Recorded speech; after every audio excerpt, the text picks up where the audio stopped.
Welcome to my channel. আজকে আমরা আলোচনা করব ভার্চুয়াল রিয়েলিটি সম্পর্কে। তার আগে বলে নেই, ভার্চুয়াল রিয়েলিটি সম্পর্কে 5% লোকই অবগত রয়েছেন, বাকি সব লোক এই নামটা পর্যন্ত জানে না। সো তাদের উদ্দেশ্যে ভার্চুয়াল রিয়েলিটি বোঝার জন্য একটি ছোট্ট গল্প থেকে শুরু করা যাক। একজন শিক্ষক একটি শ্রেণীকক্ষে ছাত্রছাত্রীদেরকে কক্সবাজার সমুদ্র সৈকত সম্পর্কে পড়াচ্ছেন। তিনি মুখে সুন্দরভাবে লেকচার দিয়ে বোঝাতে চাচ্ছেন, কিন্তু ছাত্রছাত্রীদেরকে আকর্ষিত করে মনোযোগী করতে পারছেন না। 10 মিনিট পর শিক্ষক স্টুডেন্টদেরকে নিয়ে কম্পিউটার ল্যাবে আসলেন। ল্যাব অ্যাসিস্ট্যান্ট সবাইকে বিশেষ হেলমেট এবং হাতে বিশেষ গ্লোভস ও পায়ে বিশেষ যন্ত্রপাতি সম্পন্ন জুতো পরিয়ে দিলেন। ছাত্ররা প্রত্যেকে দেখলো তারা কক্সবাজার সমুদ্র সৈকতে এসে পড়েছে। সামনে বিশাল সমুদ্র, বিশাল বিশাল ঢেউ এসে তীরে আসছে পড়ার শব্দ, সমুদ্রের তর্জন গর্জন, শো শো বাতাস, পিছনে পাখির শব্দ। কোনো ছাত্র সমুদ্রের পানির দিকে এগুলো আস্তে আস্তে পানিতে নেমে পড়লো। কেউ পানির ঠান্ডা অনুভূতি পাচ্ছে, কেউ নিচু হয়ে হাত দিয়ে পানি স্পর্শ করতে চাইলে ঠান্ডা পানির অনুভব পাচ্ছে। এই তো কিছুক্ষণ আগে তারা ক্লাসে যা পড়লো এখন বাস্তবে দেখাচ্ছে, সবাই তা অনুভব করছে। এইভাবে 15 মিনিটের মতো তারা বিশ্বের সবচাইতে বৃহত্তম সমুদ্র সৈকত বিচরণ করে বাস্তবে অনেক কিছুই দেখতে থাকলো। একসময় সব অন্ধকার। কম্পিউটার ল্যাবের সহকারী তাদের সবার হেলমেট খুলে নিলেন। ছাত্ররা অবাক হয়ে কিছুক্ষণের মতো বসে থাকলো।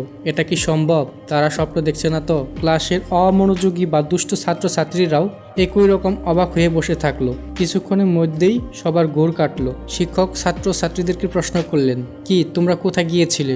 সবাই সমস্বরে জবাব দিল, কক্সবাজার স্যার।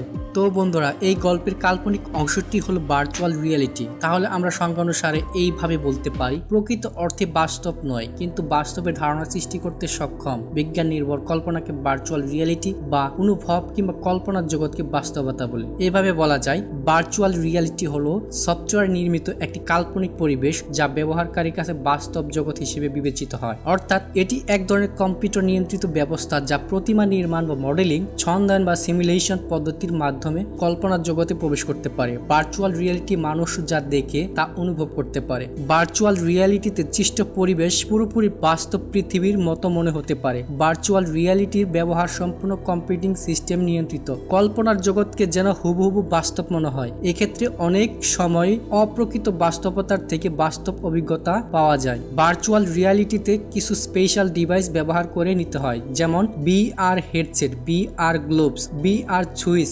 VR হেডফোনস ইত্যাদি। এইসব ব্যবহারের ফলে ব্যবহারকারী কোনো শারীরিক ঝুঁকি ছাড়াই বাস্তব এক ধরনের অভিজ্ঞতার স্বাদ গ্রহণ করে। হাতের সঙ্গে গ্লোভস দ্বারা প্রয়োজনীয় কমান্ডের নির্দেশ দেওয়া হয় এবং সঙ্গে সঙ্গে প্রয়োজনীয় দৃশ্যের অবতারণা, চিত্র এবং কোনো কাজের নির্দেশন বাস্তবায়ন করে ব্যবহারকারীকে কল্পনার এক জগতে নিয়ে যায়। ভার্চুয়াল রিয়েলিটি সম্পূর্ণ 3টি বিষয় হচ্ছে দৃষ্টি, শব্দ ও স্পর্শ। কল্পনার জগৎকে সম্পূর্ণ দেখতে, শুনতে ও অনুভব করতে এই 3টি উপাদান ভার্চুয়াল রিয়েলিটির ক্ষেত্রে সবচাইতে গুরুত্বপূর্ণ ভূমিকা পালন করে থাকে। মাইকেল হাইম তার বিখ্যাত গ্রন্থ দ্য মেটাফিজিক্স অব ভার্চুয়াল এই গ্রন্থে 7টি ভিন্ন ভিন্ন ধারণা পোষণ করেন। 1 নম্বর হচ্ছে সিমুলেশন বা ছন্দায়ন, 2 নম্বর হচ্ছে মিথস্ক্রিয়া বা ইন্টারেকশন, 3 নম্বর হচ্ছে আর্টিফিশিয়ালি বা কৃত্রিমতা, 4 নম্বর হচ্ছে ইমপ্রেশন বা নিম্নজন, 5 নম্বর হচ্ছে টেলিফারেন্স কৃত্রিম জগৎ বা দূর উপস্থিতি, 6 নম্বর হচ্ছে ফুল বডি ইমপ্রেশন সমগ্র দেহ নিম্নজন, 7 নম্বর হচ্ছে নেটওয়ার্ক কমিউনিকেশন নেটওয়ার্ক সংযুক্তি।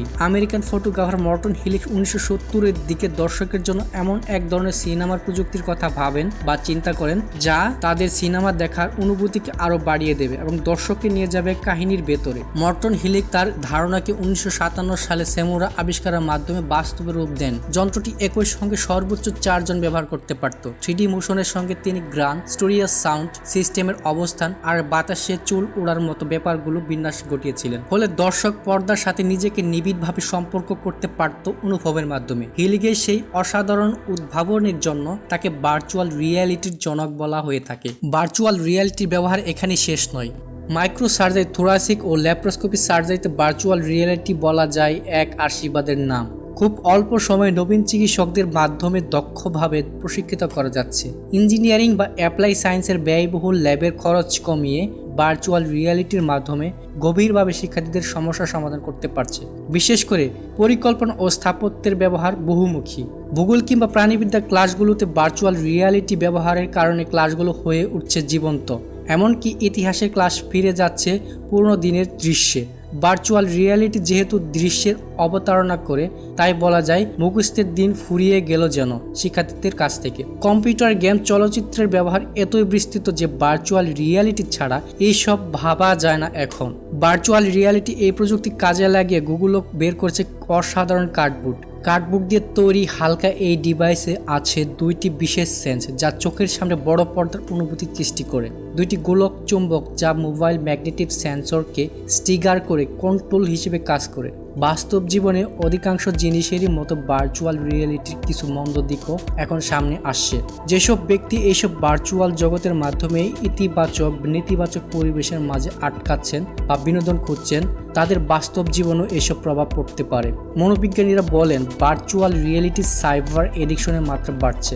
খুন, সহিংসতা, যৌনতা ইত্যাদি বিষয় আমাদের বাস্তব জগতে নানাভাবে আইনে বেড়াজালে বন্দী হলেও কাল্পনিক জগতে এরা সহজলভ্যতায় ভাসছে। গবেষণা করে দেখা যাচ্ছে কাল্পনিক জগৎকে এইসব পরিস্থিতিতে একজন মানুষ বাস্তব জীবনের মতোই স্নায়বিক ও শারীরিক অনুভূতির স্বাদ পান। ফলে ভার্চুয়াল রিয়েলিটি আমাদের মনুষ্যত্ব বোধকে ক্ষতিগ্রস্ত করবে কিনা মনোবিদরা সেটি নিয়েও ভেবে দেখতে বলেছেন প্রযুক্তিবিদদের। তবে কোনো সংখ্যায় আজ পর্যন্ত নতুন প্রযুক্তিকে মানুষের হাতের মুঠোয় আসা থেকে থামাতে পারেনি। বুদ্ধিমান মানুষও ভার্চুয়াল রিয়েলিটির ইতিবাচক দিকগুলো নিয়ে আরও এগিয়ে যাবেন, এটি আমাদের প্রত্যাশা। তো বন্ধুরা, এই ভিডিওটি যদি ভালো লাগে লাইক কমেন্ট করুন, যাতে করে ভার্চুয়াল রিয়েলিটি সম্পর্কে আমি দ্বিতীয় ভিডিও বানাতে উৎসাহ পাই। ভিডিওটি দেখার জন্য সবাইকে ধন্যবাদ জানাই। ধন্যবাদ সবাইকে।